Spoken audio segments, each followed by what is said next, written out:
మహారాష్ట్ర కొల్హాపూర్లో త్రుటిలో పెద్ద ప్రమాదం తప్పింది. గణపతి శోభాయాత్ర అనంతరం కొలనులో నిమజ్జనం చేస్తుండగా ఒక్కసారిగా పడవ బోల్తా పడింది. అందులో స్థానిక శాసనసభ్యుడు సురేష్ తో పాటు మరో 10 మంది నీటిలో మునిగిపోయారు. ఈత వచ్చిన వారు ఈదుకుంటూ ఒడ్డుకు చేరుకోగా మరికొంతమందిని పోలీసులు, స్థానికులు కాపాడారు. ఎటువంటి ప్రాణాపాయం లేకపోవడంతో అందరూ ఊపిరి పీల్చుకున్నారు.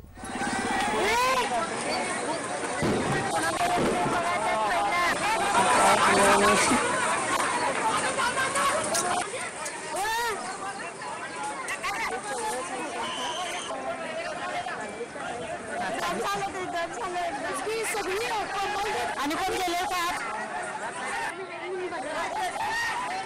कळवणकर कोण झाले सुरेश शेवटवरती आलं